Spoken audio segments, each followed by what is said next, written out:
Rain taps steadily against the windows of the police station. The sound fills the room, constant, unrelenting. Marta sits across the desk, her hands tightly clasped together.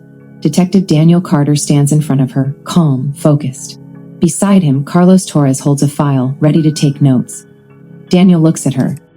"So you're here to report a missing person?" Marta nods quickly. "Yes," Daniel continues. "What's her name?" Marta looks up. "Leonor Alves." Carlos writes it down. Daniel nods once. "When was the last time you saw her?" Marta swallows. 2 days ago, she says. "She called me that night." Carlos glances up. "So you didn't see her in person?" Marta shakes her head. "No, just the call." Daniel studies her. "Did anything seem off?" he asks. "Her behavior, her tone?" Marta hesitates. "She sounded nervous," she admits. "Not like herself." Carlos steps in. "Was she dealing with anything? Problems at work? At home?" "No," Marta says quickly. "Financial issues?" Carlos asks. Marta shakes her head again. "No." Daniel keeps his eyes on her. "Was she under stress? Depressed?" Marta exhales, frustrated. "No, that's not it," she says. "This was different." A brief silence settles in. Daniel lets it sit. "All right," he says. "Tell us about the call." Marta shifts slightly in her chair. "She said strange things have been happening," she begins. Carlos looks up, focused. "What kind of things?" Marta's fingers tighten together. "She said things in her apartment didn't feel right," she says. "Like something had changed." Daniel's expression sharpens. "Changed how?" "She had a mark," Marta says quietly, "on her arm, a blue mark. She didn't know how she got it." Carlos writes something down. "And?" "Files," Marta continues. "Important ones.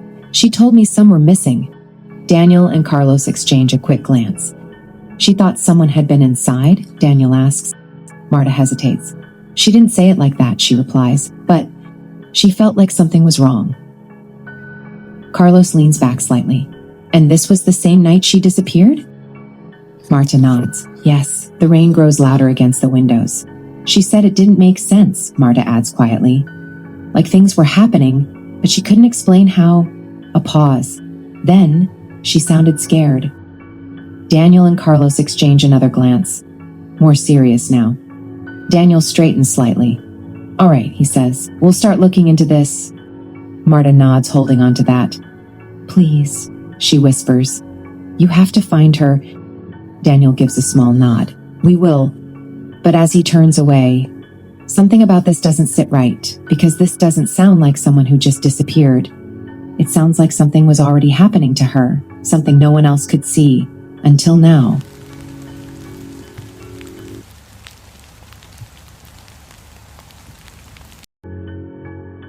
I wake up gasping. Air tears into my lungs like I've been underwater for too long. The surface beneath me is cold, concrete. My eyes snap open. Darkness. A flickering light hums above, unstable, casting broken shadows across metal shelves and stacked crates. A warehouse. My stomach drops. This isn't my apartment. This isn't anywhere I know. How did I get here? I whisper. No answer. My hands press against the floor as I push myself up. Unsteady. My head spins. Think. The street, the cold air, footsteps behind me. Slow. Close. I turned. Nothing. No one. Then the whisper. Right behind me. A sharp breath escapes me. What happened after that? Nothing. It's gone. Like it was taken. My chest tightens. Hello? I call out, louder this time. My voice echoes through the empty space. Still nothing. But the silence feels wrong. Heavy. Watching, I stand slowly, every movement careful. The warehouse stretches endlessly around me, crates, shelves, dark aisles swallowing the light. A smell cuts through the air. Faint, sharp, chemical. I stop. Fresh car paint. My stomach twists. Why does that feel familiar? A flash, headlights, blinding, the screech of tires, gone. The memory slips away before I can hold it. What is wrong with me? A sound breaks the silence. A step. I freeze. Every muscle locks. Who's there? My voice shakes. No answer. Then, another step. Closer, deliberate. My heart slams against my ribs. You brought me here, I shout. A shadow shifts between the shelves, then he steps into the light. Tall, still, watching. I can't see his face, only the outline. My throat tightens. Who are you? I whisper. He doesn't answer. He moves, slowly, circling me, like he's studying me. You don't remember, he says. My stomach drops, that voice, the whisper. Remember what? I demand. I've been looking for you, he says. My chest tightens. Why? Silence. Then, for you, he says quietly, a pause. I am the memory collector, my breath catches. What does that mean? I ask. You're here, he continues, calm, controlled, because I want to collect a memory from you. My head shakes. I don't have anything. You do. His voice cuts through mine, sharp, certain.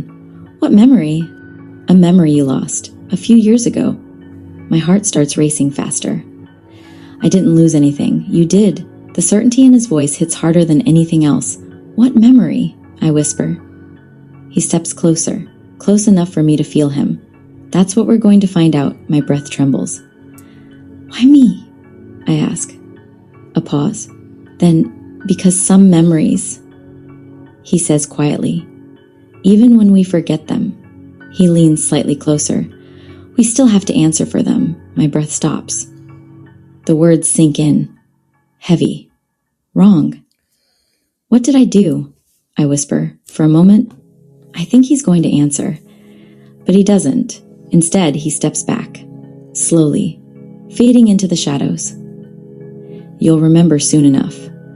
The light flickers above. Once. Twice. Then steadies. I'm alone again. Or at least, it feels like I am. My chest rises and falls too fast. My mind races. A memory. Something I lost.